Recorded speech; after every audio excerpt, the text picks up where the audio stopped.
Howdy, I can see Jamie in the room. Is there anyone else in the room so far? You should have a little chat box that you can type in and say howdy so I know you can hear me.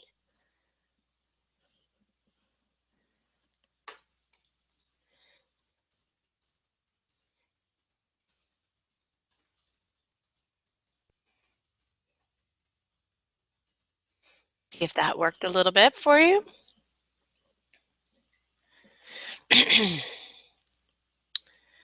Okay, we're good. We've got some people starting to come online. Howdy, everyone. I'm Leslie Hassler. I'll be presenting this afternoon.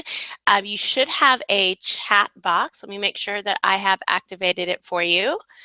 Give me just a second to do that. Enable chat box. Yes, you should be able to see all that. So if you can hear me, awesome. There we go. We have some howdies in here. Howdy, Mark. Hi, Amy. Hi, Audrey. How are you? Jen, awesome. It's a fun part about these webinars. I'm not always sure who's on, so I'd love to see y'all saying hi, letting me know you can hear me. If at any point in time something isn't working, you're not able to hear, please just let me know over there. This is also going to be a great point for us to be able to ask questions. This is in place of being in live format for you guys and being able to answer your questions in real life, this enables us to do a little bit of that here. So we got a lot of stuff to cover today. I'm just going to see and make sure we get a good amount of people in here before we get started. Ahoy, I like that. All right, 2, 3, 4, 5, 6, 7. 8, 10, 9, 10, 11, 12. Howdy, Cynthia. So we've got about 12 people on. We'll give it just a few more minutes and then we'll get started. I normally like to start really well on time so that we can finish on time and you guys can get on to what you have scheduled next. But I want to make sure we get a bit of time for everyone to get on. Sometimes new technology, if you've never used this one before, can give us a little bit. Pacific Northwest. Oh, I wonder what your weather's like in the Pacific Northwest. We are freezing according to Dallas standards. Freezing, it's a wonderful 28, feeling like, I think, a wind chill of 17. We have thunder, sleet, if you've ever heard that before. And pretty much the city is having a snow day today. Howdy from Delaware. Oh, San Francisco, I'm going to be out there in a couple weeks, Jennifer. Awesome. Orlando. Wonderful, wonderful. Looks like it was tied to your name. Yeah, that's what I'm seeing, Jamie, is that everything's tied to your name. What I would say is when you do ask a question, make sure you type your name in first and just say Cynthia and then your question, or Jamie, then your question. That way I can know who I'm responding to, and we'll get going. Yeah, it usually has everybody's individual name, but that's okay. We're all good. We'll make it work. Okay, I am going to go ahead and get started only because I've got a bit of introduction to the presentation so you get a good understanding of where I've been. So before we get into the meat of that, so that'll allow for other people to kind of continue and get on. But today's seminar is really all about your time and time management. And we sent out a survey prior to this, so I really would have a good understanding of what you guys saw your needs were. And, you know, the two, I would say the biggest one was, you know I have enough time, but I'm really struggling to get it all done, is one of the prevailing themes, as well as, show me how to use this time and be able to grow my business. And so I'm going to dig deep on that. There's actually two practices that you can do that will affect both of those concerns. So we're going to have a chance to dive deep into this. But really, this presentation is all about banishing your time demons, because it's not so much that we don't have time in our lives to be able to do what it is that we want to do. It's just that the time doesn't get used in the right way, and so we'll end the day wondering what we got done and where did the time go, and oh my gosh, now I have all of these things that I still have on my plate. This really are the rules to being able to grow your business and operate it in 20 hours a week. I've done it myself. I grew this business while I was still operating another multi six-figure business that I ran in 20 hours a week. It was the only way I could build this business and be able to transition into it.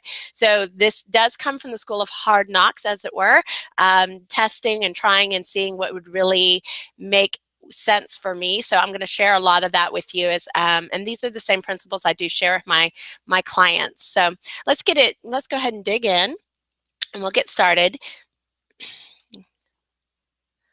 making sure that it will progress for us. There we go. I do want to start out with telling you why I do what I do. What you'll find is that family is really important to me.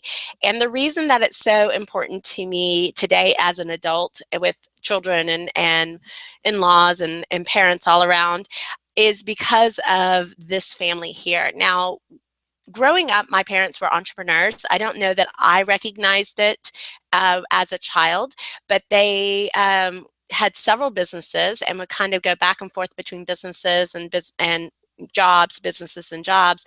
And oh, does anyone else have a black screen? Let me just make sure. Okay, hold on. I'm going to stop sharing real quick. Give me just a second.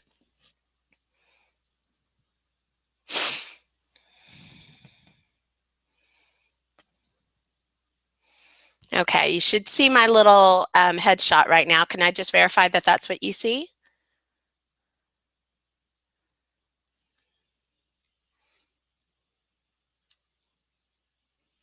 Okay, anybody see the icon, or do you still have a black screen? Balmy 50 degrees. Okay, let me see. I'm gonna just restart the PowerPoint presentation. It could be a glitch right there, so give me just a second.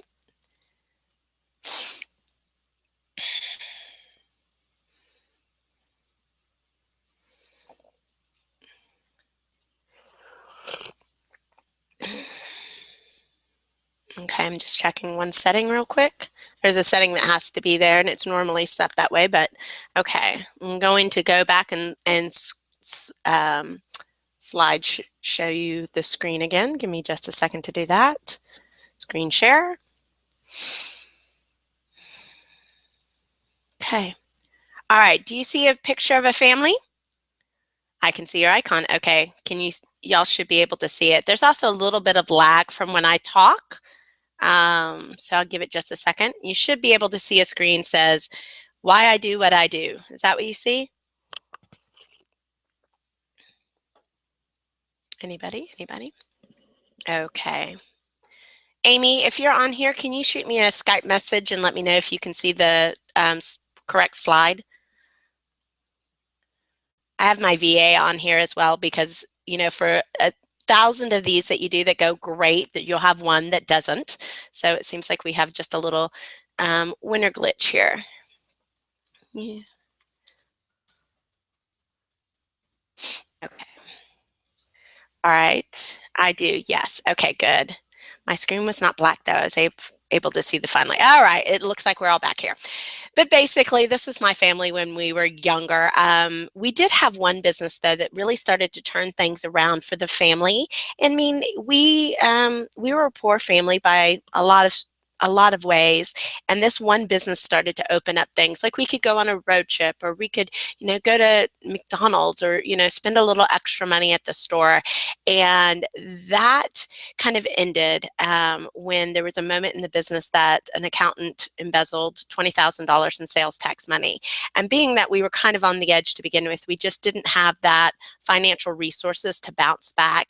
And so in my brain, when I was this young little girl, I told myself that business was bad for family.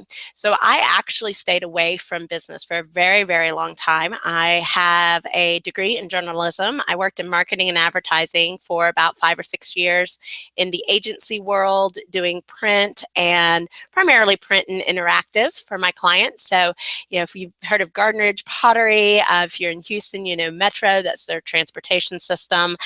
Worked with P&G. So I've been in the marketing and advertising world, so I can I have a good understanding of what it is that each of you are trying to do. And I've tried to gear this a little bit more to that management, because I have some experience back there doing client and project management in that.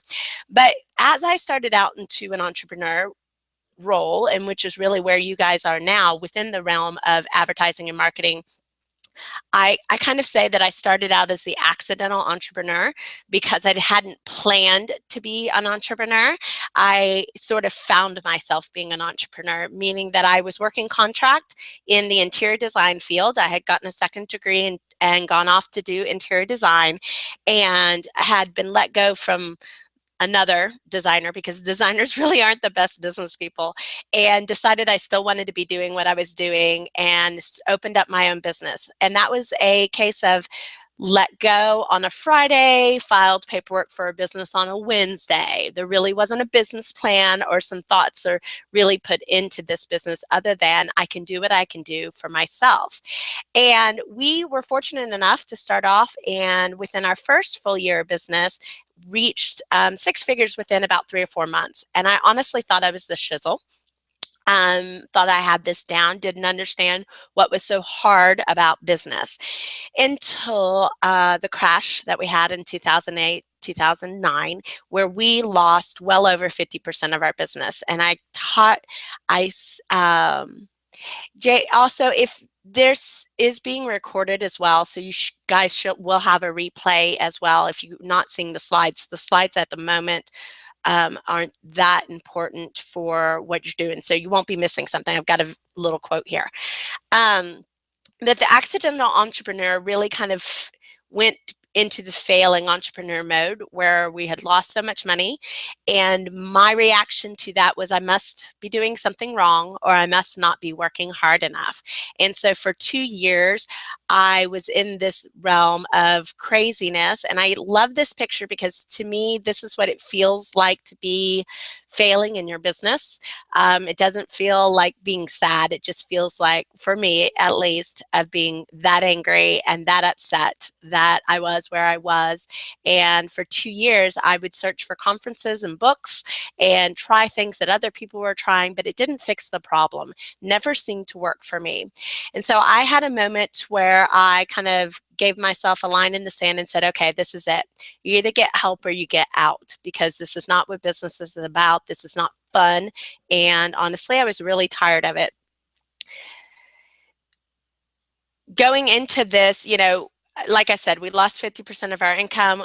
I was working 80-hour work weeks, and I really didn't know what I didn't know. And so you kind of have to get to that point of being so frustrated with where you are in your business in order to want to change and be able to make improvements. And that's the exciting part of it, is that you can improve.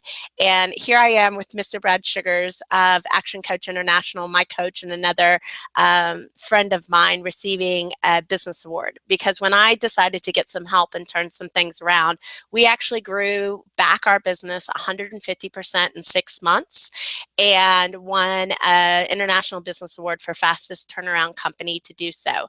So that was really exciting and fun. You can see that we did grow within a full year. We grew 200%. At that time, I had staff and grew that staff to about 4 employees. So the nice, fun, I guess the great opportunity about being down is that you can always get back up. And the skill really is to be able to bounce back and exceed where you were. And that's kind of that successful entrepreneur phase. The reinvention entrepreneur really starts to get into what we're going to talk about today, because while I grew back my business, I was still working like a crazy person. I considered myself a slave to my business, not the other way around. And I really had the opportunity to move my business from Houston to Dallas. What was great about that is that I could rewrite all these rules. All the bad habits that had crept into place that I didn't feel like I could change because of employees or client expectations, I suddenly had free reign to do. And so in moving from Houston to Dallas, there was a couple of things that I figured out. A is that I was doing more in my business than I really needed to do, meaning I was being busy. I was being busy in my business, feeling busy, filling the hours, but I wasn't being productive and effective. When we made the change from Houston to Dallas, I suddenly could not be in the office that much. I had to worry about getting my family moved to Dallas, getting the house sold, finding a new house.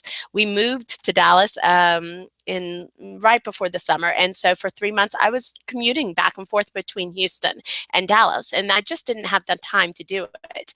But what was interesting is it allowed me to see, that made no impact on my business. This made no impact on my business. In fact, while I was in that transition, the business still grew 20%, which is amazing. And thankfully, I had some staff to help me during this time. But what you'll find, and we'll talk about, is even in that transition, so 2012 was the transition year. By the beginning of 2013, I didn't even start to market the interior design business that I had at that time until November of 2012. So by that time, my staff had transitioned and moved on for various reasons, and it was back down to just being me. We're still a multi-six-figure business. I've moved cities. I haven't even started marketing into Dallas until November. And in 2013, we still grew the business. But what I found is I could go from the 60 hours of working, which is craziness, to 25 hours and still be productive, still grow the business, and do it with far less staff. So that's really some of the learnings that we're going to talk about today as we get in here, is how I managed to go from 80 hours to 60 hours to 25 hours, and how you can put that into place in your business as well. Does that sound exciting to everyone? I'm going to go ahead and fast forward just a little bit since we had a little lag in our technology. Rules of the house is, number one, be present. This is a huge key to being successful as an entrepreneur, is being present. So if it beeps, buzzes, twerps, whistles, sings to you, I would love for you to tell it just to be quiet for the next hour and a half so that you can be present. The reason why is sometimes the greatest shifts that you have in your learning and in the skills that you can take forward with you happen very subtly. And it's by being present that you can actually capture those for you. So I know the value of what's here, and I want to make sure that you walk away with value as well. Also, as everyone's been doing a great job is introducing yourselves, but shoot me the comments, shoot me any questions, and I will do my best to answer them in between as I'm transitioning slides so that I can help with that. And as well, any comments.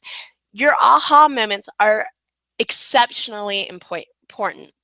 There is it's pretty much a fact that shows that if you document something, if you just write it down, if you type it out there and say, oh my gosh, this clicked for me, and what it was, simple, sweet, to the point, your brain has a greater propensity to actually use that information. I mean, all of us have had that great thought that we've had, while we're in the shower, and by the time we get out of the shower and get dried off and could write it down, it's gone, right? That's the strength in being able to just claim some of the aha moments. So if you have them during this, please go ahead and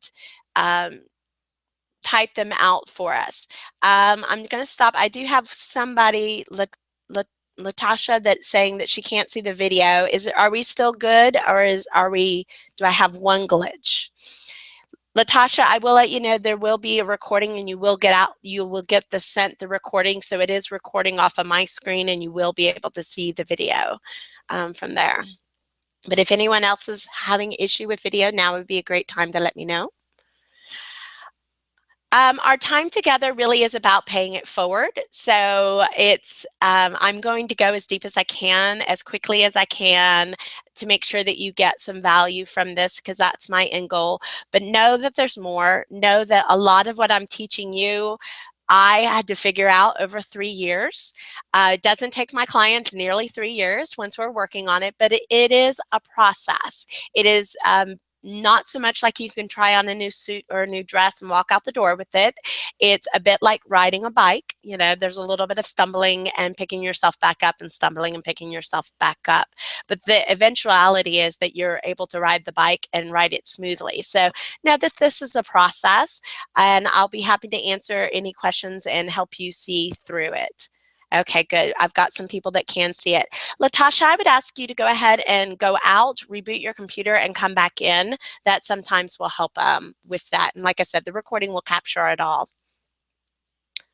Okay, so this is really going to be for you, and I know I've heard from you that if you feel busy, but you don't really have much to show for it, if you feel that you are sacrificing personal or family time in order to get the work done, and if you're ready to have your business work harder for you than you do for it. So that's the exciting part. I know for a fact that you guys feel busy, so we'll be able to get some impact on that today. What we're going to talk about today is really kind of 4 key points. We're going to talk about those silent time leaks that rob you of at least 2 hours a day. I call them the time demons. We're going to go into some of those. I'm going to give you some easy and practical techniques to immediately increase your productivity. Know this, that for me, if it's not easy and sustainable, then it's not workable. And so my goal is when I share things like this with an audience, or when I am coaching a client on their business and things, if it's not sustainable, I know that it won't impact. So I try to keep these things really, really simple for you. We're also going to get into the 5 rules of time that they are, and we're going to go really deep into about 2 of them for you. And then I'm going to share real life case studies, things that I've seen in my clients' lives as they put these things into impact, things that I've seen in my business and life as I've put them into place as well. So we first have to start off with why time management is a myth. And it is a bit of a myth. And the reason that it's a myth is because time is not a physical element. You know, we can't really see time. If you were to take away all the clocks in the world, you would not be able to see time. It has a very ether quality to it. You can't taste it, you can't smell it, you can't touch it, you can't hold it in your hand, you can't put your minutes in a piggy bank and use them tomorrow, right? But we have this concept that we can manage it. And I think that's really kind of interesting. And one of the frustrations that people have around time and time management is that we feel like we can manage it. And we're going to talk about some of the myths that we have with time. But no, you know, open up your mind to a little bit of saying that time management really isn't possible, because we can't control something we can't see, touch, hear, or smell. The first one, and I love this, is everyone tries to tame time, you know, tries to beat the clock, as it were. And just like this tiger that is roaring at us, you cannot tame time. It's just not a possibility, right? The time will come, the time will go. There's nothing you can do about the passing of time. You can't control it. I love this image because I think it talks about the simplicity of time. If you look at that in the beginning, whether you believe in God, the universe, wherever it is, but basically in the beginning there was night and there was day. There are 2 really big blocks of time. You got up when the sun got up, you went to bed when the sun went down, and you worked in between those times. It's really been about man's desire to control time that has talked about having years and months and weeks and days and hours and minutes and seconds and nanoseconds all the way down. That's what we've tried to do in an effort to control time. It helps with the passage of time and being able to note the passage of time. But in all honesty, we're not able to really control that aspect of time. I love this one, and I am going to read the quote to you. I don't read too many of my slides, but this is a really prophetic view of time. And this is from Mitch Albom's book, The Timekeeper. And it talks about trying to imagine your life without timekeeping, right? If you know the month, the day, the week of the month, but there's a clock on your wall and there's one on the dash of your car. You have a schedule, a calendar, a time for dinner, a time for a movie, yet all around you, timekeeping is ignored. The birds are not late. A dog does not check his watch, and the deer do not fret over passing birthdays. Man alone measures time. Man alone chimes the hour. And because of this, man alone suffers a paralyzing fear that no other creature endures. The fear of time running out. If you sit back and you think about that little passage, I mean, it's a piece of fiction, a fictional novel.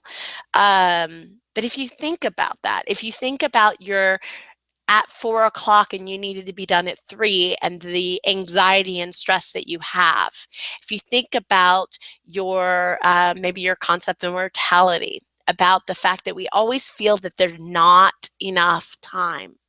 We've built in some fear around it, okay? So if you can get past these myths that we can control it because we can't, we can tame it because we can't, and that we can be triumphant over it. Those 3 myths, if you can get past those, you can actually open yourself up to viewing time in just a little bit of a different way. Okay, I have a little comment saying that you really like that. It's so true. It is. Audrey, double check that your screen is showing that you haven't inadvertently. Does anyone else have sound? Sometimes it's hard when we have a large group. I'll go through. Really what we're about today is about the gift of time, because time really is a gift. Each day that you have on this earth is a gift, and it's a wondrous gift because you can start all over each and every day. So I love the concept of having this gift of time, and I'm actually going to explain something to you next that's a little bit different. I promised Jamie and the guys at the office that this is going to be a little bit different about time, because I know time management and timekeeping can be as boring as a board. You know, there's nothing interesting about it. And so I want to open you up to a new way to do this. If you have the chance, I'd love for you to grab a rubber band if you've got one. If not, you know, just kind of imagine that you've got one in your hand. You've all held the rubber band, played with it in your hands enough to know what it feels like and looks like. So if you've got one of those, that will be great. And what I would just say is, you know, we're going to kind of, let me advance the screen here. We're going to kind of go into the rubber band exercise. And this is about the best way that I can describe to you why time management that you may have put into it, because there's a lot of great ideas out there, why it hasn't worked. Okay. And one of the reasons has to do with what the rubber band's going to do. So if you put the rubber bands on your index fingers and your thumbs and you kind of hold it in a circle, when you're not stretching it out, that little circle of a rubber band represents just a moment in time. Maybe it's 10 minutes, maybe it's 15 minutes. It doesn't truly matter, but it just represents the space of time that you have. Now, if you start to pull it out and start to stretch the rubber band, you'll see that that rubber band is all stretching out and growing bigger and growing bigger. And this is what happens when you implement a time management technique, you know, chunking, blocking, any of those things. When you've stretched it out, suddenly you feel as though you have more time. It's working, right? But this is what happens. I want you to let go of the rubber band. Be sure not to snap yourself, but let it go and let it fall. That rubber band, as soon as you let it go, as soon as you stopped maybe working on that time management, or as soon as you said, oh, I've got this, I'm good, right? I don't need to work on this anymore. That rubber band snaps back to its original shape and form. And it's as if that time management technique that you put into place, that you saw work for you, never was there, because the space of the time went back to normal, went back to where it was. So if you imagine taking that same rubber band and stretching it out and then putting it over a glass or putting it over a jar, something that could hold its shape, that could hold the tension on the rubber band to keep it from going back. That is what we really have to do with our time. We have to, when we improve our time, when we work on the time management, we have to give it structure then. We have to tell it what it is that we want to do with it and give it purpose. Otherwise, if we don't, everything comes crowding back in and takes it away. How does that sound? That's a bit of a big concept, and it's something I want you to play with, stretching the rubber band and really looking at how it comes back and goes in, and then just even playing with it over different kinds of containers to see how it holds its shape. But that's really what the time is doing. You're expanding your ability to use it, and if you don't do anything with it, if you don't give it purpose, it's going to snap back and you won't have that time that you just created. I'm going to show you how to take care of that in the end. But we have to get on to this kind of little bit more of a mind shift when it comes about stopping focusing on the minutes. Our whole world is built on minutes. I mean, what I love is that you can be an Olympic luger. We love watching the luge at the last Olympics and lose by 100th of a second. We judge speed not on miles per hour. We judge speed on a clock, on how quickly do you get there. And it really has to be about this point in time to where we have to stop focusing on the minutes if we really want to make our time matter. When it's not so much in about 5 minutes or 2 minutes or how the time aspect of it, but it's got to be a lot more about what we do with our time. So I talk about starting to focus on moments.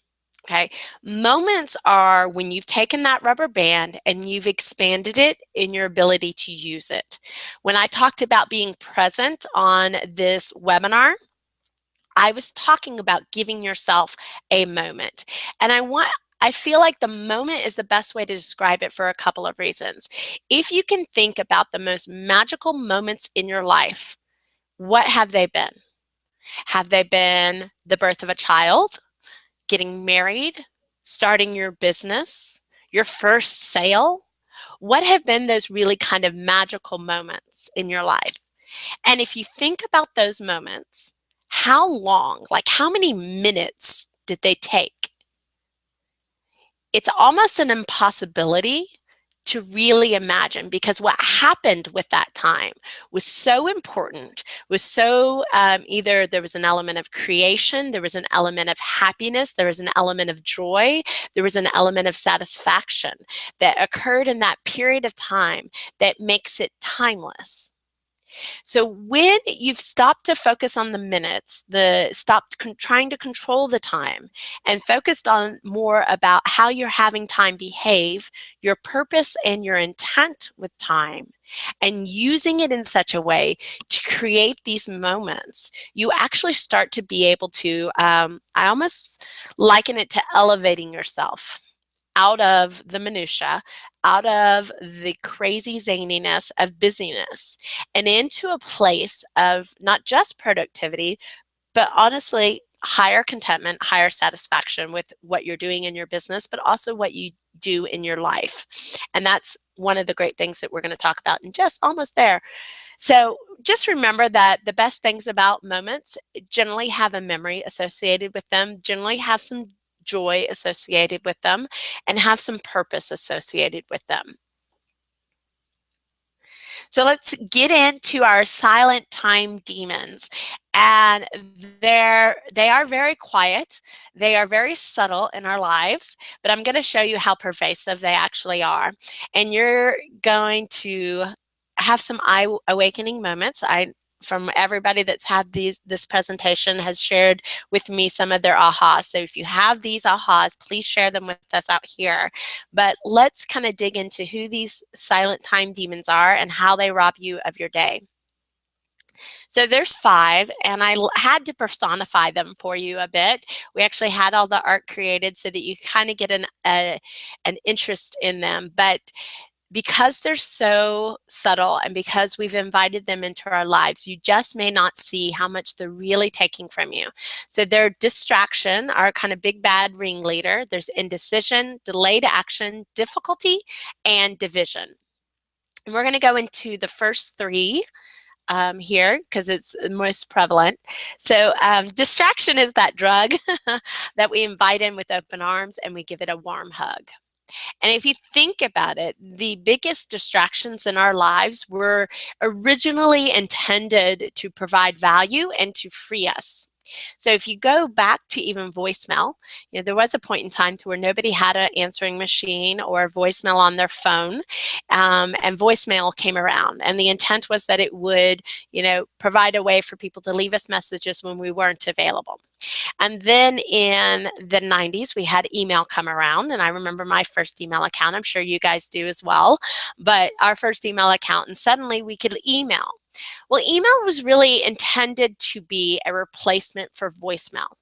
It was just meant to be that you could almost do it at any point in time and leave a message, leave a mail message. But through the use of email and all the other fun things, we started getting into this drug trap. And the reason I call it a drug, because your brain actually reacts to a lot of the technology in our lives like a drug.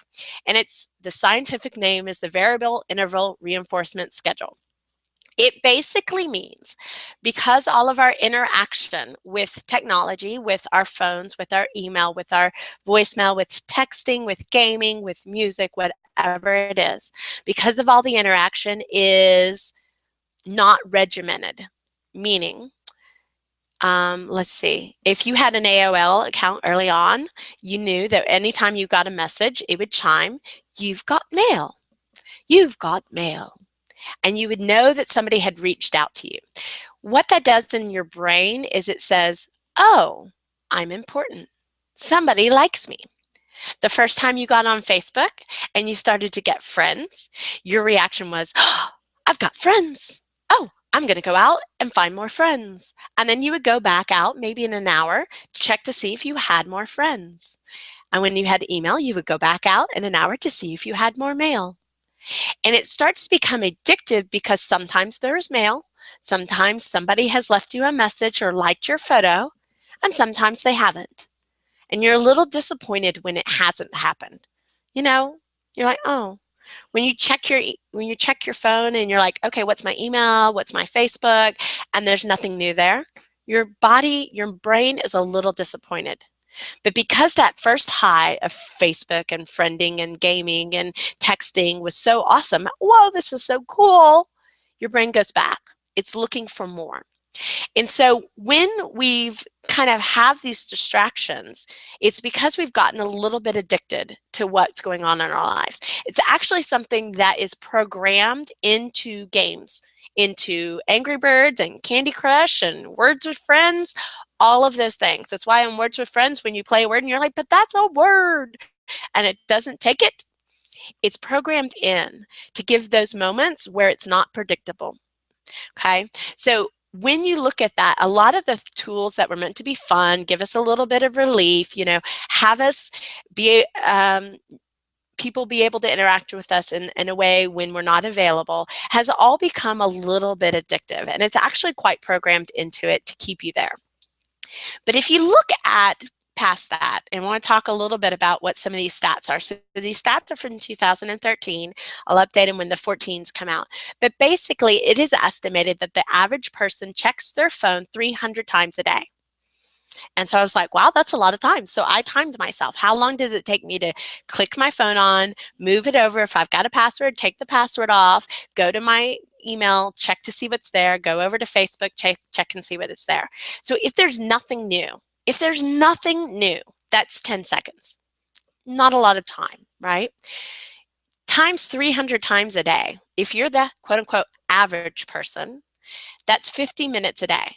That doesn't even take into account you getting lost in Facebook, reading emails and responding to emails. We're just talking about the act of checking the phone, checking the email. Costs you 50 minutes a day. The average person, and I'm just talking average, I'm not even talking about entrepreneurs where we tend to use email as our primary form of communication, but the average person checks their email 28% of the week. At a basic 40 hours a week, that's 11.2 hours or another 2.25 hours a day. So I know I'm going to stop here because I get this question a lot. You've heard the don't check your email first time in the day, and everybody always wants to know what my opinion is on that. I don't really think it matters when you check your email. For me, if the fact that you're thinking about your email and what's going on in your email, and if so and so has emailed you back, and you think about that for the first 2 hours of your day, you're not being productive. You're not being present on where you're supposed to be. So if taking that 30 minutes to check your email and respond to the things that need response to is what you need to do in order to be productive next, I think you should do that. But the point is here is that we're going back and we're checking our email, we're checking Facebook, we're checking all of these things in our lives so much that it's eating away our day. I mean, with these first two things, we're talking about 3 hours a day, 15 hours a week. They're huge in our lives. So when you do those things, you just give it space, right? If I'm going to check the email, like I said, same thing with that rubber band, I'm giving it intention and space, but you only have this amount of time. So that's, just one little tip I wanted to throw in there. But let's talk about interruptions in general, because if you get a text, like if you're getting a text while you're in here and you stop and you take it and you look at it, and then you come back and the screen is 3 slides down, you've got to orient yourself. What's going on? What is she talking about? If you have a team member that comes into your office or that calls randomly and you take that phone call, it's going to take you 10 to 15 minutes to put your brain back in order to get started about what you're doing. And if you've ever had this situation where you have had somebody come into your office, you've answered their question, maybe they spent 5 minutes here, and then you've sat back down to your desk and you've looked at it and you've said, now where was I? What was I working on? This has happened to you, and that's what this case is. And while your brain is working, it may not seem like time has passed, but it takes this time for you to get back into the rhythm of what you are working on. So just with these 3 things, and there's more distractions out there than these 3 things, you could see how easily you could lose a half day. You could lose 5 hours a day and really and truly only have 3 hours of truly productive, action-oriented things happening in your office and in your business.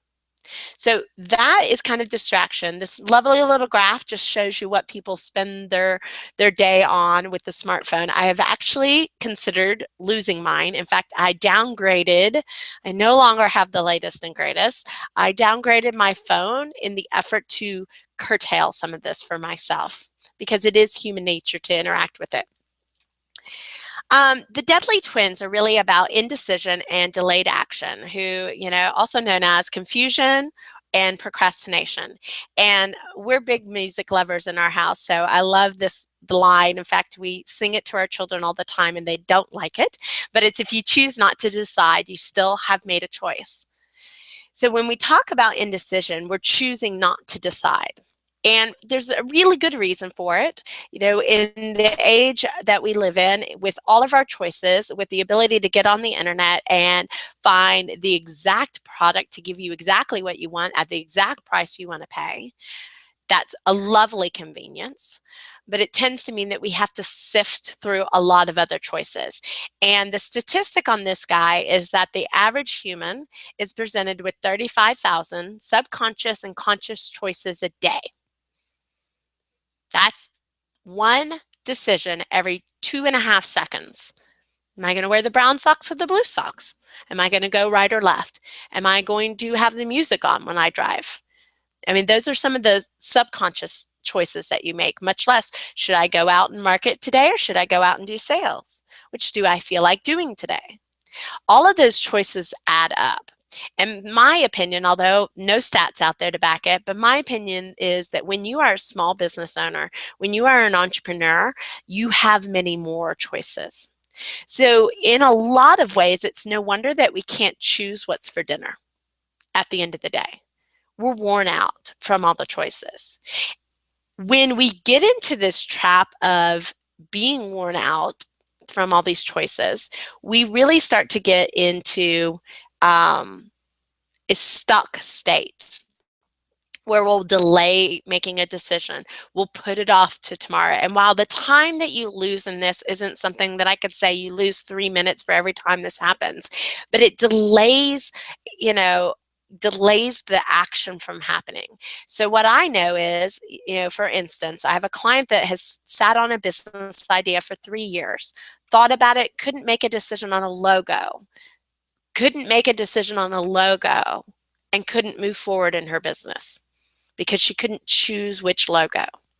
We started working, got through the logo, got through a lot of other things, but within 3 months, she had her first 5-figure client. The problem wasn't that the idea wasn't good. The problem was she was getting stuck at some really simple choices.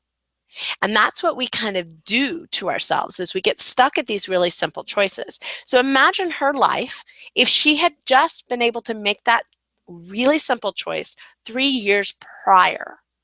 Where would she be now in her business? I can tell you from knowing her business, she would have $1 million business today.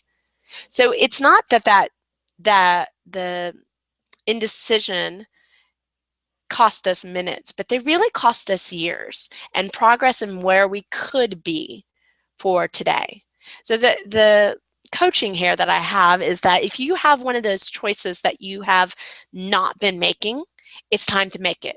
It's time to make the choice, because whether the choice is right or wrong isn't really that important. Because if it's the wrong choice, you figure out which way not to go, and you know better which way to go, right? You can make a course correction and go. But the sheer fact of standing still, of losing momentum, will kill the business and will kill your ability to have the success that you deserve. And honest truth, you all deserve it. We all deserve it. There's no reason that every single person that is a business owner can't be successful. There's enough people on this earth to create that success. It's just about how we're using indecision as a way to protect ourselves and not move forward. The other demon here, and I say they go hand in hand because they do, and you heard me already talking about delaying action, but delayed action is really about procrastination. Now, every single one of you should be an expert about this, right? You all work on deadlines. How many of your clients that have purchased ads wait until the last second, need another hour, need another 3 hours in order to get it to you? And part of this reason is they had 3 weeks to work on it, right? If you think about your production schedule, they had 3 weeks to work on it, but we always wait till the last second. And I love this because this is the badge of honor that we wear. We say, I just work better under pressure. We can use that to our advantage, but the honest truth is it's just an excuse that we make to procrastinate and not get things moving when they need to move them. I'm going to give you an example here that I would use in my interactive agency days. And we had a vice president of account planning. So if you don't know what that is, it's the people that go out and basically study the consumer's wants, needs, desires, preferences in order to determine what the creative should look like. Well, our vice president, lovely gentleman, was never on time. And I had had the prior experience where I had to tell the client that we were not going to make our deadline, which is not something I enjoyed to do, one too many times with our vice president. Being a project manager, he was several rungs above me, right? He was probably about 4 rungs above me. So I couldn't walk in there and demand it from him either. But I use this phrase, I just work better under pressure, to my advantage. And I created a false deadline. I created one deadline for Mitch and one deadline for my client. And I took what I knew about that client, or what I knew about Mitch. I mean, I'm not going to be able to change this man and who he is. I know he's always 2 days late. I moved his deadline forward by 3 days. So when we had that opportunity where he was not going to have it ready for us and he was begging for more time, it was, you know what, let me put in a call to the client. I waited 30 minutes and I came back to him. I was like, you've got 2 days, but that's all I have. I have to have it. And what was amazing was I got it every single time. I created a false deadline. I created a false tension. I wanted a happy client and I wanted a happy vice president of account planning. And this was one of the ways to where you can use that whole little phrase, I just work better under pressure, to your advantage. You can use it for yourself, and you can use it for your clients that are purchasing advertising and never on time. You have a deadline to get to your publisher, but there's no reason that you can't force that deadline ahead for your clients so that there is no stress in your life. I have, there was a phrase that was always up in our office when I worked in college at a copy center. People would come in and want 10,000 copies in 30 minutes, and it wasn't going to happen.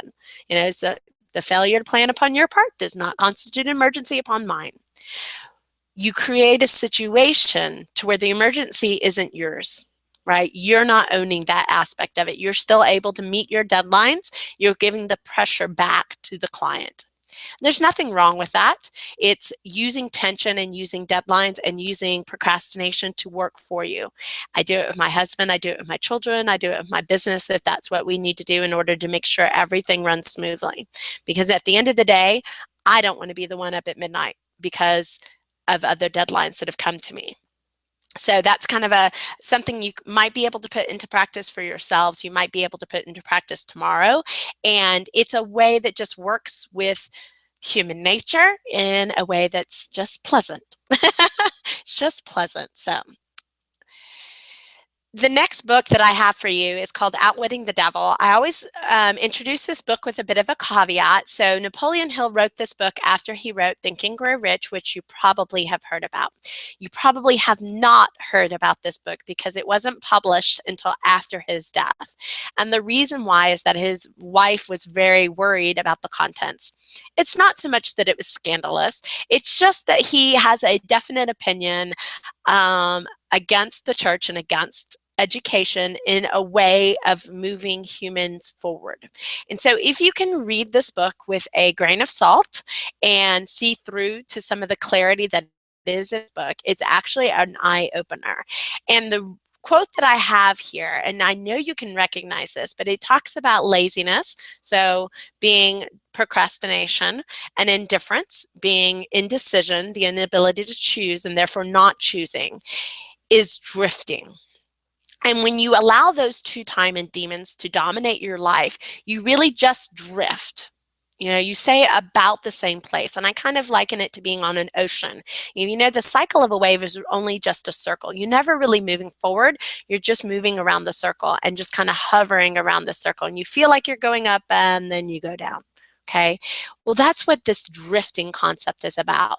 And so I love this quote when it talks about the non-drifter.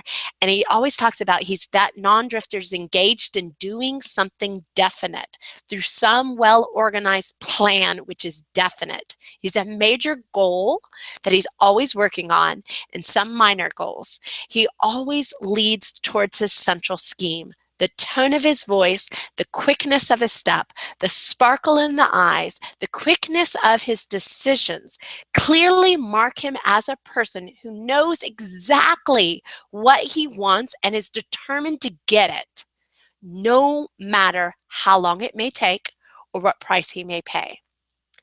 You know somebody that fits that non-drifter description, and you know somebody that fits that drifter, and you can tell the marked difference in their attitude, in their energy, in their belief about their ability to move forward. So this is what procrastination and indecision cost you. They keep you adrift. They don't move you forward. And so that's the other reason why I include them in, because they're huge factors in our lives. We all have elements of them in our lives.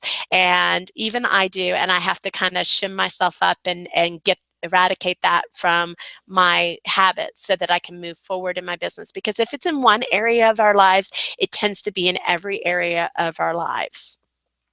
So, all right, let's get into the 5 rules of time. I am going to kind of go through a little bit of this a little quick so that I can get into the meat with you. I hope you've enjoyed it. I see some aha moments in there, so I love that. What's for dinner? Dinner tonight is stew and vegetable soup, because that's what we have, and that's what we're going to have.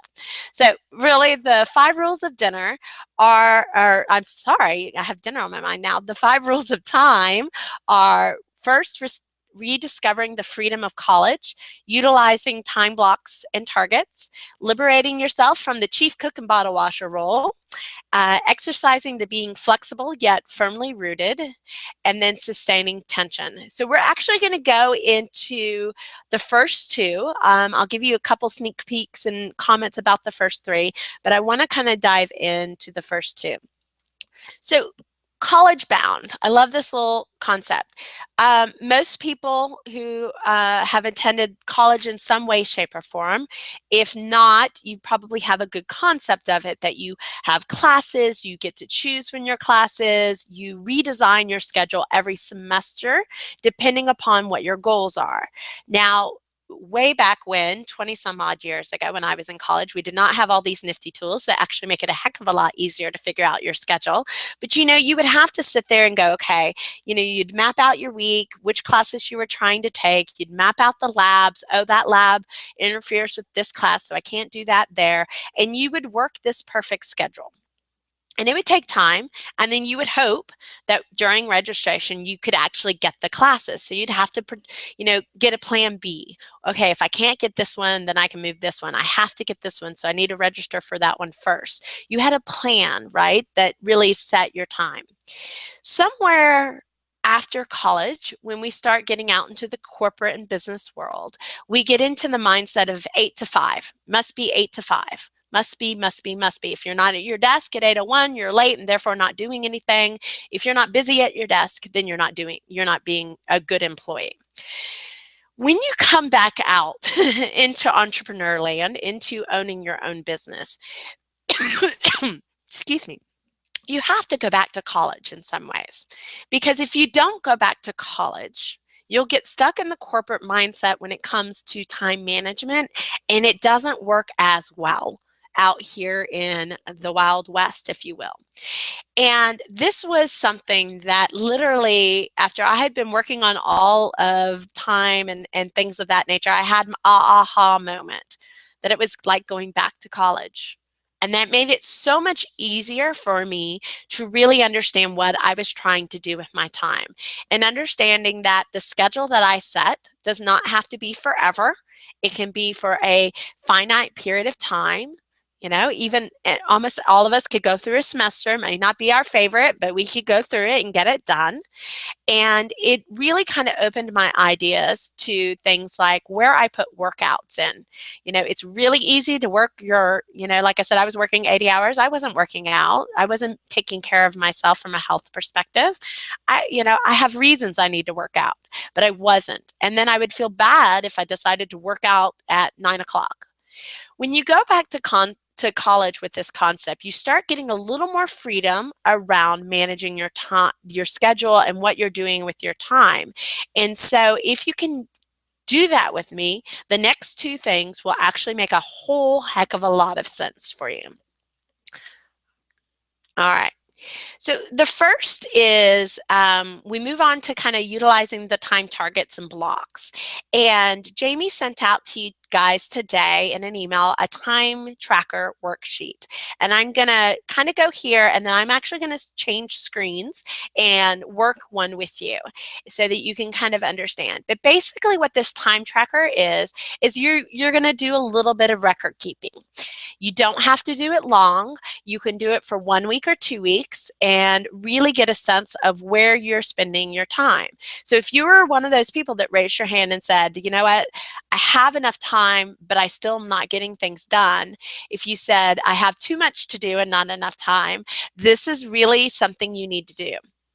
And we only do it as a checkpoint, but there's a couple benefits to doing it. One, it tells us what we're doing, where we're spending our time, because our memory of what we did with our time is always going to be more positive than what we actually did with it.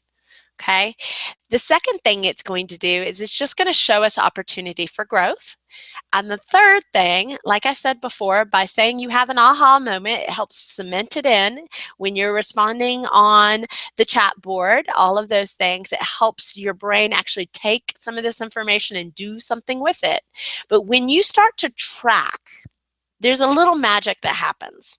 You track anything in your business, and I can almost guarantee you will start to see a 10% increase just from tracking it. Because what you've done is you've set what they call RAS, or your articulating activating system. And the example I'll give to you as a comparison is you've just bought a brand new car.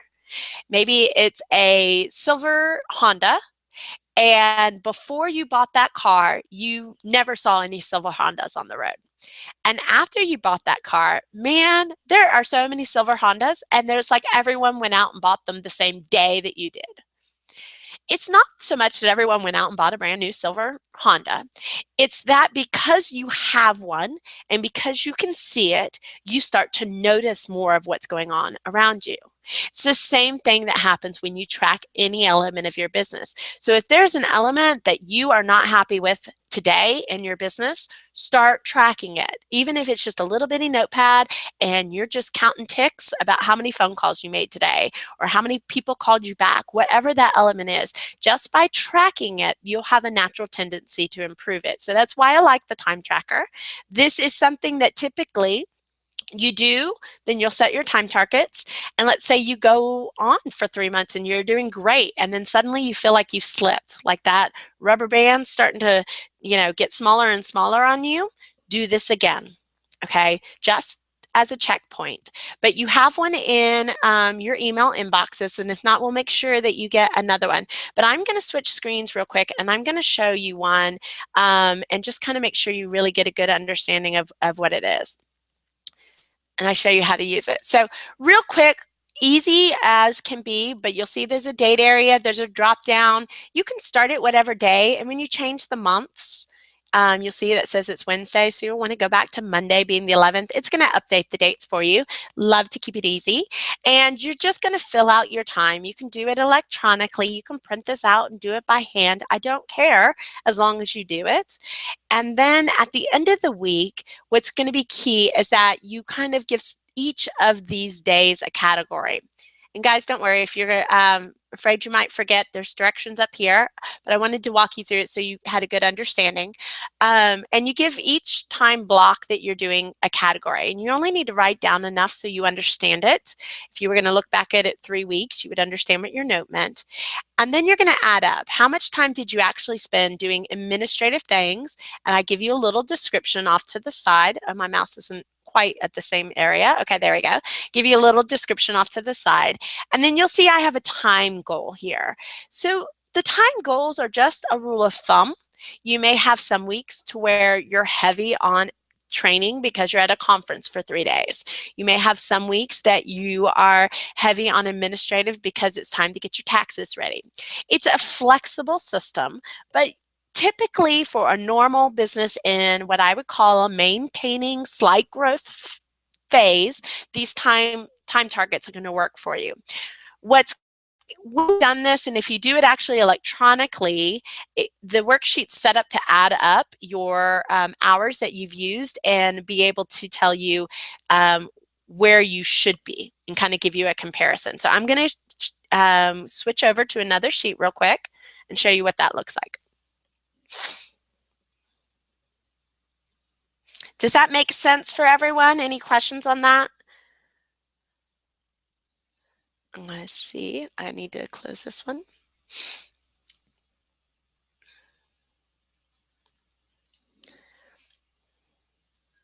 Okay, here we go.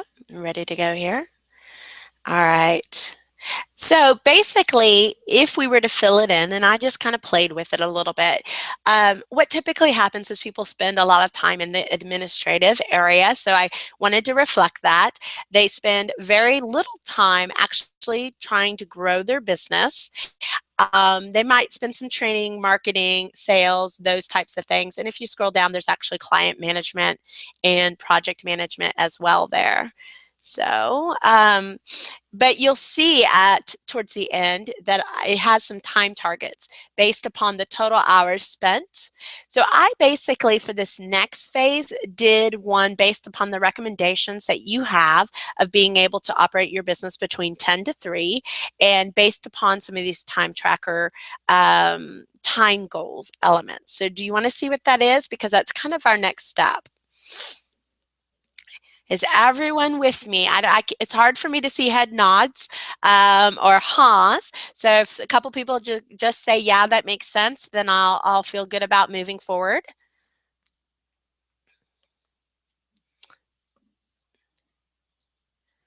Okay. One more screen here. I want to talk a minute, go back to the presentation just for a second so we can take a look at really what these time tracker elements are. And I clicked on the wrong screen, just one second. Okay, so when we come to using these time targets to create a calendar system that helps us really have the opportunity for moments and be able to be present with anything, we have to go back to this exercise. Oh, nodding, yes, great. We have to go to this exercise of what the rocks in the sand. Now, you may have seen this before, but it basically says that if you start with the sand, and the sand here can be everything that you need to do in your day.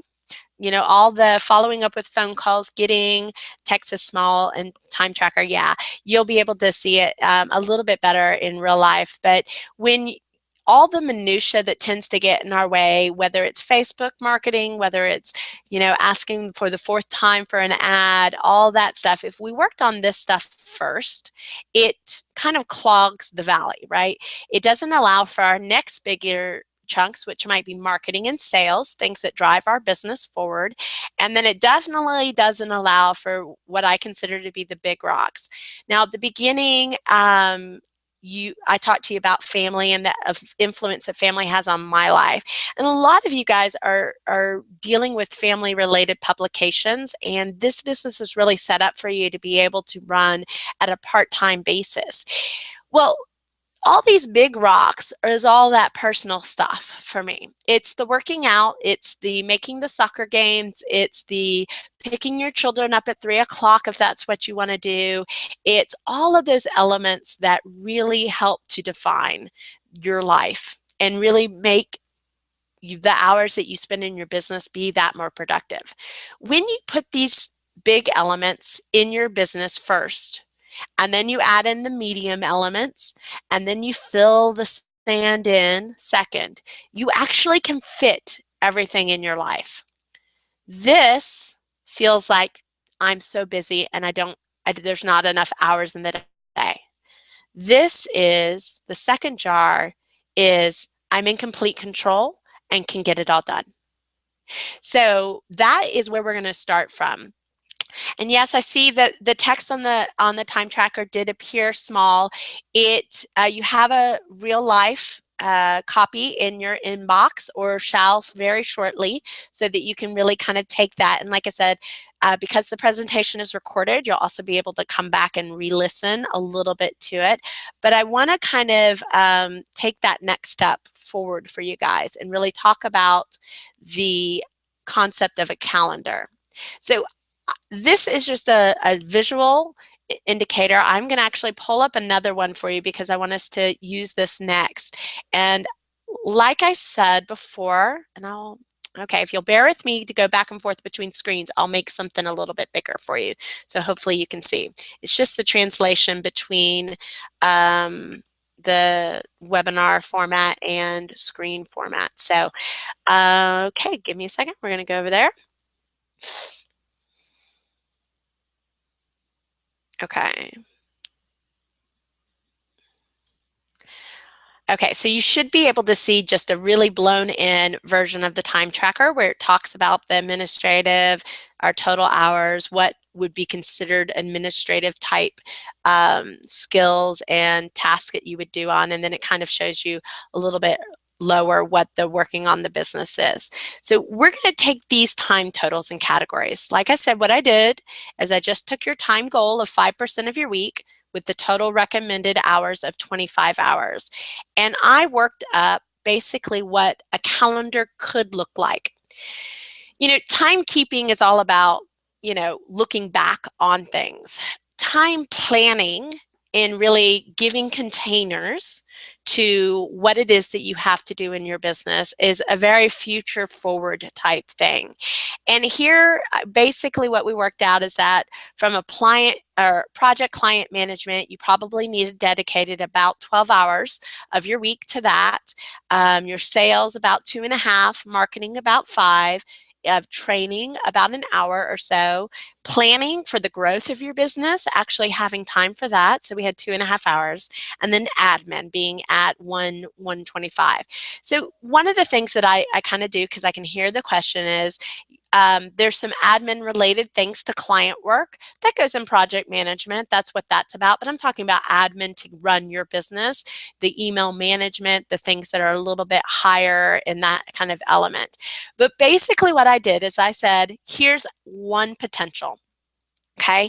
And each week, this is something I do in my own business. This is something I coach my clients to do in their business. But towards the end of the week, Thursday, Friday, you kind of plan next week, right? And you keep these time ranges in mind.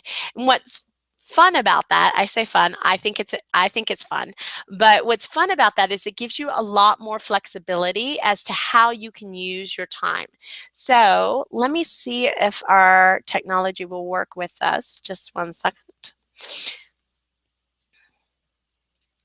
Okay, so let me see if it'll show you. Ah, it's showing you. Beautiful. So what's nice about doing this on Outlook or Google Calendar is that you can drag these things around. So let's say for you, you needed to be at your house on Tuesday afternoon because you had a pest control guy coming. So you might be able to allow for that space there. I'm going to do this, and then move over one of these other time chunks to be able to be into that space. You would then take the other project management, make it work. And maybe you have to do a little adjusting. There's the adjusting part is part of that being flexible. Remember, there was one phrase there was about being flexible yet firm. And that has a lot to do with a Japanese philosophy of bamboo. It's very strong, very sturdy, but has the flexibility to go with the wind so that it doesn't break. That's what this management system is really about, is having the flexibility to say, you know what, I'm going to be out at a networking meeting, so it makes great sense for me to have another kind of follow-up there and present to different clients, their proposals of what I want to do with them. So you can kind of come in and move this business around. The time, what happens is that the time still needs to be relatively there. You still need to have about 10 to 12 hours for project management. The work doesn't go away if you're out and about, all day long. The work is still there. So you have to plan your containers to actually do the work. And the reason why you really don't see anything outside of admin for less than an hour, and even sales, okay, sales is 30 minutes, but I'm saying you could follow up on sales, so you probably don't need as much time there. But for the most part, you see these big chunks, right? These are a bit of our big rocks and pebbles. And we're saying that from this to this time, we're dedicating ourselves to being in a meeting with ourselves. We're in a meeting to work on the work, right? When you are the one that is shuffling the work through, when you are taking it from, your client, getting it to the graphic designer, following it back with the graphic designer, then getting it off and for production, you still have to be there to do the work element of it, right? But what people tend to not do is plan for the time that they're going to work on it. Case in point, I have a client who's very successful, happens to be an interior designer, but has a hard time saying no to a potential new client or delaying the start of that project because she's worried that if she doesn't say yes, then the work will go away. Flip side of it is that she really has no time to take another client. But because she wasn't doing this kind of work for herself of saying, okay, I just took on a new client. I need to work on the Joneses here. Okay, Smith Donut Shop and creative and production. Okay, because I need to work on that there, we don't give it a place to go to. That's why we're up working to 9 or 10 o'clock at night, because we haven't allowed for the work to be produced within our confines. You may not need 10 hours. You may need less. Wherever that happy medium is for you is the plan for it. So in a deadline week, you might be having a lot more red on your calendar than you have any other color. You know, that for me would be maybe where your marketing back down just a little bit. I hate to see all the green go out of any calendar. I will let you know that. Your green is your pipeline. Your green is your future sales. So don't eradicate green completely, but maybe you back off of green a little bit. Maybe you work on your business a little, a little bit less, and you don't have a training element to your business that week so that you can get through production. You make allowances for that, but then you plan for it to come back. What doesn't work is if you say, suddenly this big 3.5 hour block is going to go away and not happen at all. That's how we get behind. That's how our to-do list gets really long, because we haven't given our to-dos somewhere to go, a container to be in, right? We've created all this lovely block of time, but we haven't really given it purpose and space and intention.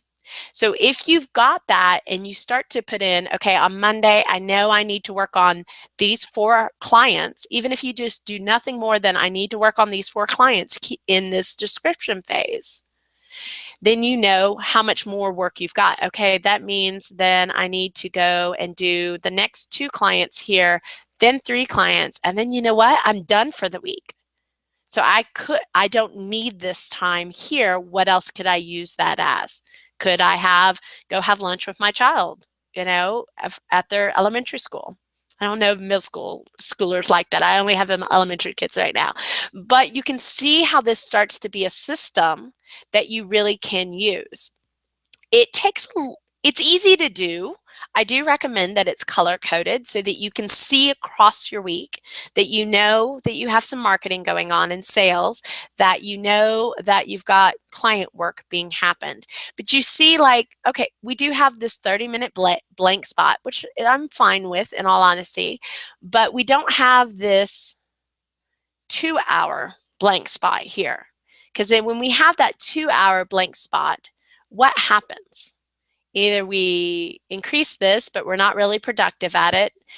We get on Facebook, we start doing other things to occupy ourselves in a very subconscious manner. So when I talk about, and this kind of gets a little bit in about creating tension in your schedule, means that you start to hold yourself to these times. You hold yourself enough to not being able to finish in that time, your brain will automatically start to compete with it. It's kind of that using a deadline to your advantage, using the I work better under time pressure to your advantage. When you keep to the fact that at 12:30 you are now working on client work, period, you're more inclined to get and be productive within that time frame. The biggest thing that entrepreneurs struggle with is that we have complete freedom and control over our time. If we have time in our day, we will fill it with something. It's just a human nature. If you need to put a workout in here, let's say you adjust a little bit and you can work to 3:30 and you want to work out here. That's the plan, right? You just have to keep the time tension around it. And there's really an important reason. I'm going to go back to the presentation so I can talk to you a little bit about this as a method to really being able to use this in your business. So give me just a second to change my screen share. So really what this tension is about the shark. The shark is a bit of the deadline. And there was a story, and I haven't had a chance to look at it if it was from eMyth or from Good to Great, but it's a story about a company that wanted to fly fresh seafood from one coast to the other. I think they wanted to go from the East Coast to the West Coast. And so they invested $1 million into this plane that was outfitted with aquariums and filtration systems and the state-of-the-art monitoring to be able to take live fish from one coast to the next. They get on board for their first flight. All the fish are doing fine. They go up, they come down in California, and all the fish are dead. And they are perplexed. They don't understand how this multi-million-dollar investment is going wrong. And so they invest in a consultant who comes in and looks at the situation and says, put a shark in the tank. Not a big shark, not a shark that could eat you, but put a shark in the tank. So they put the shark in the tank. They went up with all the fish. They came down with all the fish, and every single fish was alive. The shark created tension. The shark wasn't going to do any damage to the fish in the tank, but it was enough tension to keep the fish on their toes, to keep them moving. Okay, and so they stayed alive. There's actually a lot of examples in nature about the keeping moving aspect and how it supports our entire ecological system. But it is about this tension. It's why we have predator and prey in some ways, is to create this tension. You have to create that tension artificially in your schedule. Otherwise, your time will go to waste. It has no purpose, and therefore it becomes squandered and not used, and you feel like you haven't gotten anything done. You're still probably going to have days like that, but with this system and putting purpose, creating containers to hold your, expanded rubber band is all about getting done the things that you need to get done in the time that you have so that you can go out and play. So that you can go out and be a mom, be a dad, be a husband, be a wife, be a spouse, be a friend, be whatever it is that you were put on this earth to be. But you have to use that tension to your advantage. Okay, so we have one more slide, I believe, here. So if y'all have any questions, we do have about 10 minutes for questions, so I would love to be able to answer them. When you get into the next 3 steps, just to kind of overview for them, a lot of times, if you're seeing that your admin time is really high, you probably have a chief cook and bottle washer role that you are performing that could be outsourced or given to another team member. I do know there's a couple people that do have team, and so that might make really good sense for you. But even if you don't feel that you're at the level of having team, you can actually use outsourcing to kind of free up some of your time. There are some admin elements of business that are just part and parcel. My VAs is on here with us today just to help us make sure that we can keep everything going smooth. But there's a lot that I send to her in the effort to keep my schedule focused on what my core aspects are. And in case you've never heard this, but as a business owner, as an entrepreneur, you have really 3 key priorities in your business. It is to find revenue, it is to get revenue, and it is to service revenue. If those 3 key elements aren't being performed in your business will struggle. Hands down. So the liberating the chief cook and bottle washer is really getting away from any of those. If the things that you're doing don't match up with those top 3 priorities, they're candidates to go and be delegated. I say keep what you love, get rid of the rest, and move on. The being flexible yet firmly rooted, we kind of showed you a bit of an example of that with your schedule. This is meant to be more of a flow type of a system, not about rigid rules, because some weeks just require, you've got to take care of a sick child. You need to be able to kind of maneuver things around and still be able to be productive. And then the last part is about sustaining the tension. So that has a lot more to do with some of the higher level strategies and things about, now that you have time, what do you do with it? How do you creating new containers and using that to grow your business? All right, so that is pretty much where we're at. So I would love to kind of answer any questions that you have out there. If you'd like me to go back to an element and just dive deep again on it, I would love to do that. Is there any questions? Can you repeat the 3 keys? Yes. So the 3 key priorities for any business is finding revenue, that's your marketing, selling revenue, that's sales, and then servicing revenue. So that is your client and project management. Those are your top 3 priorities that you have to allow for in your business. Does that sound good? Any other questions? Give it just a moment. Any ahas that you would like to share?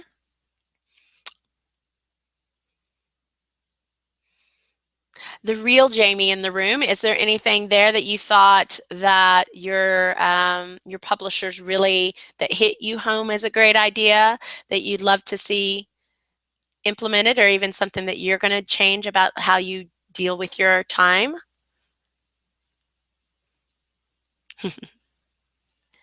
Where can I find you to get one-on-one? If you'd love to get a one-on-one with us, what I do ask is that you actually do answer some questions for me. It makes it much more impactful for us. And I have a spot that I can put up this link for you. So give me just a second and I'll put up this link. But if you'd like to meet with me, I'll be happy to meet with you. I do 45-minute, what I call breakthrough laser sessions. And we really kind of dig deep into your specific situation, where you are, where you want to go, what's holding you back. And you can reach me at this one. So it's just yourbizrules.com/.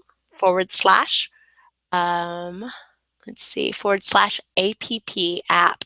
And I'll also there's a slide in here I can forward to you so that you can see that as well. And that link right there you can go ahead and request a laser session with me, and we'll chat. So those are really good sessions. They're pretty eye-opening for everyone that's had the chance to do one. So lots of value there. No, okay, let me read real Jamie, thank you. Really like the separate deadline concept for different advertisers.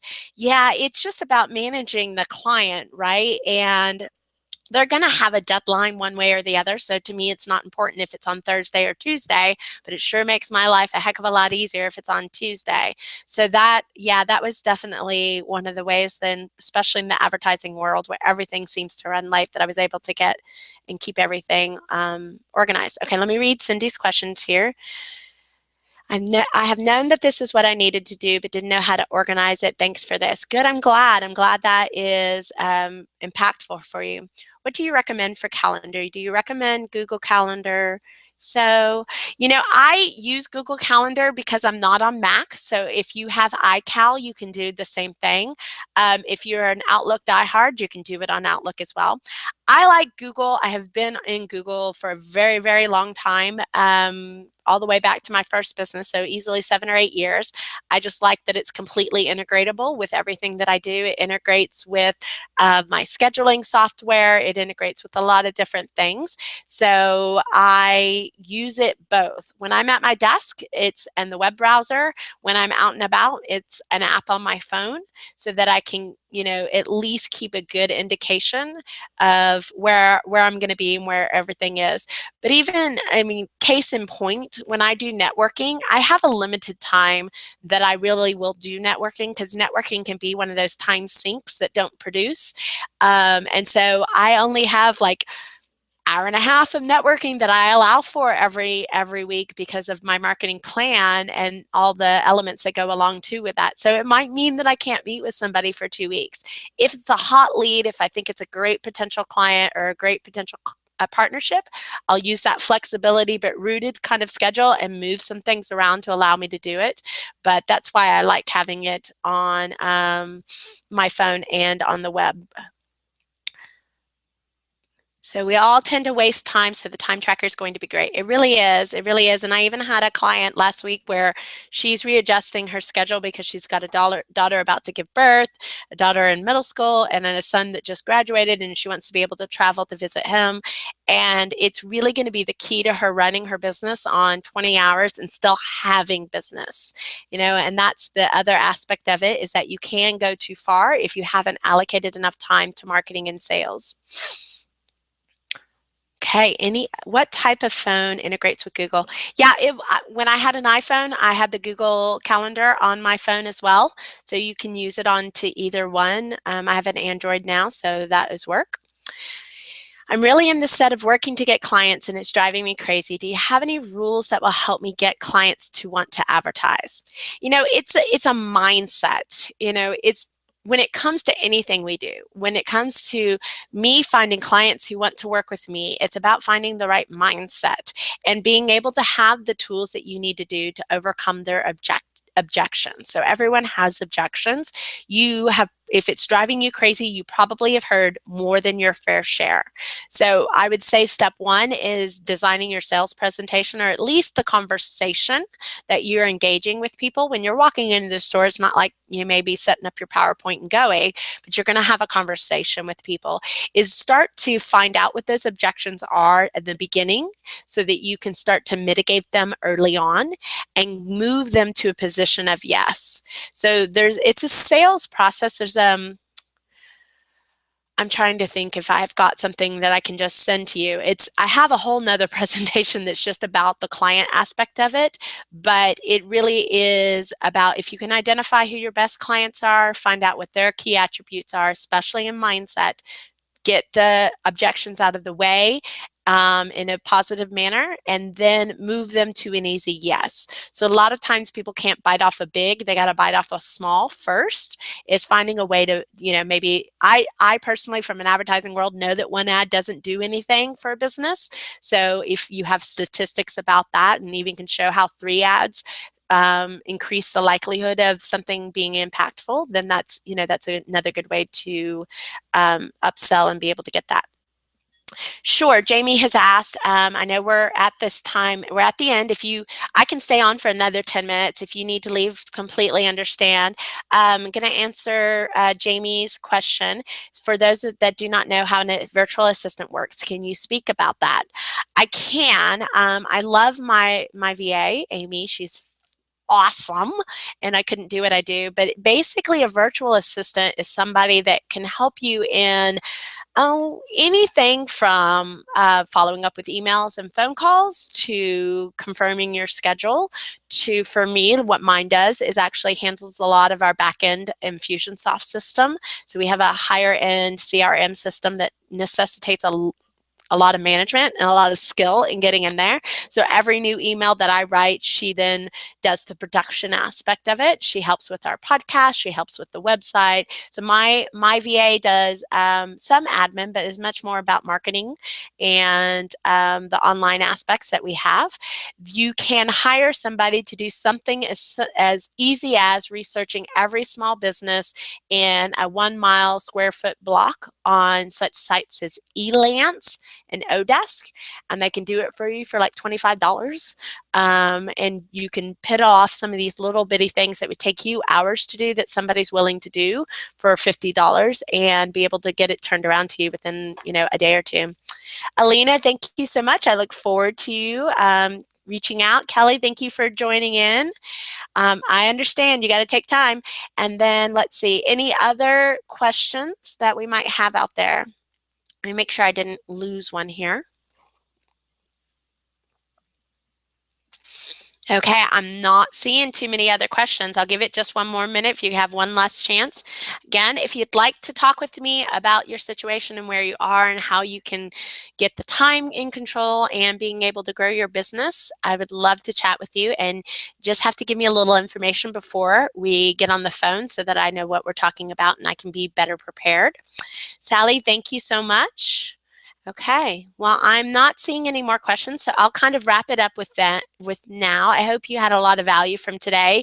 These are really simple principles that have made impact in my business, have made impacts in my client's business, and I know even from just listening to the presentation, they can make an impact in your business. So, oh, I do have name of the two companies. Um, the name of the two companies were Odesk. Here, I'll type them in. So it's Odesk is one. I don't use Odesk as much. And then the other one is Elance. I use Elance all the time, especially if I've got something researchy, databasey, text driven. I can get somebody to write articles for me on there. I could find somebody to do my social media posting if that's what I needed. And you really can find people all over the world who are willing to work for you, and it's a pretty safe place to do that. Where do you find a VA? Okay, so my VA came through to me through recommendation, and I would say that's a good place to start. When you've got what I like about Elance and things is that there are virtual assistant firms out there already there, and if you find one that is doing these little one-off projects for you, that you like them, you seem to get along well, the communication works, you can then talk to them about more engagements. You know, I do suggest that you kind of test the waters and see what's there. There are a couple of virtual assistant. Tim Ferriss has one, and I can't remember the names of them. I'd have to go research, but I may do that and send it to Jamie, and then he can kind of blast it out for you. So, okay, so Elance and Odesk for the two suggestions to help do research. Great place, guys. I have a spreadsheet of 50 some odd organizations in the Dallas area that I can reach out to for speaking engagement. And I had somebody do that on Elance for me for $30. And I'm talking, I told them the organizations, they found the website, the contact name, number, phone number, email. So a lot of people out there can do some great things for you. Thank you, Kathy. Hope you have a great afternoon. Anyone else? I know it takes some time to write the questions some days. I've been on your end. Type, type, type, type, type.